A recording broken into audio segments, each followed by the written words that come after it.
Êrişên dawiyên PKK yên li ser rêzên pêşmerge ji aliyê hemû alî û layenên Kurd û Kurdistanî ve bi tundî tê şermezar kirin. Rûspî, zana û siyasetmedarên Kurd yên li Enqereyê ji Kurdistan24 re geşedanên li çar perçeyên Kurdistanê û li Herêma Kurdistanê helwesta neyînî ya PKK nirxandin. Zana û Rûspî banga tifaq û biratiyê li hemû partî û rêxistinên Kurd û Kurdistanî kirin. Cîgirserokê Partiya Sosyalîst a Kurdistanê Alaaddin Aras dibêje, divê êdî PKK dev ji şerê çekdariyê berde, da ku Kurd zêdetir karibin diyalogê bi hev re deyînin. Zevî dikim ji hava de ev şerê çekdarî jî hîndî sist be, ji beriya yên bêjim ra PKK dev çeka berde. Giçek bisekine, Kurd bêtir dikarin bi hevdû re bipeyvin.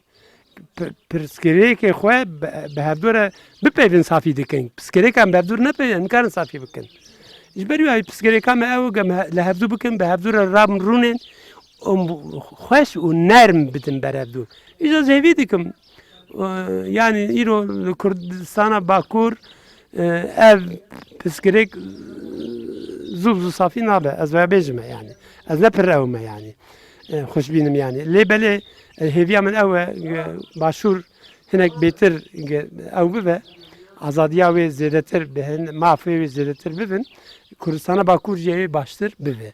Nivîskar İbrahim Kureken jî dide zanin ku hebûna PKK li Herêma Kurdistanê herî zêde bi kêrê dewleta Tirkiye tê û vê yekê ji bo operasyona armancên xwe dike hincet. îro Türkiye gav bi gav Kurdistanê digire dest xwe. Tavî behana wî ew e, yani ew dibêjin işte PKK li vê dereyê ji bo wî em hatine yani şerê PKK bikin. Yani bi baweriya me PKK bi emrê wan li wê dereyê, bi zanetîna wan li wê dereyê, hatta bi daxwaza wan li wê dereyê. Îro PKK biryar bide bê em ê ji başûr derkevin, Türkiye naxwaze ji wê derê derkevin. Çünkü li ser PKK siyaseta xwe na pêşerojê, siyaseta xwe na mezin, siyaseta xwe na Osmanî kartînin. Kürt gerek heşyar bin.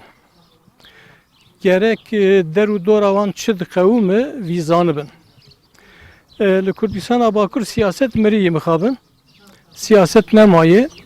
Rewşenbîr Talat İnançî destnîşan dike. Êdî li çar perçê Kurdistanê miletê Kurd hişyar bûye. Lê ancak serkeftin bi tifaq û yekkirtina Kurdan mumkin e. Kurd îro şiyar e, o mücadela xwe têkuşîna xwe li her çar perçê Kurdistanê hatta ku qeweta wî tê didomîne. Ez bawerim ku wê milletê Kurd bi serkeve wê heqê xwe teva jî bistîne yani. Kes nikare bibe maneyê vê yekê. Îro şert û mercê dünya jî guherîne. Îro bêhsîna Kurdî gelek riyên ku berê tune bûn de îro heye. Ez bawerim yani ew wê Kurd yekîtiya xwe çêkin li her çar perçê Kurdistanê jî pêşeroja Kurda ez bawerim ku roniye.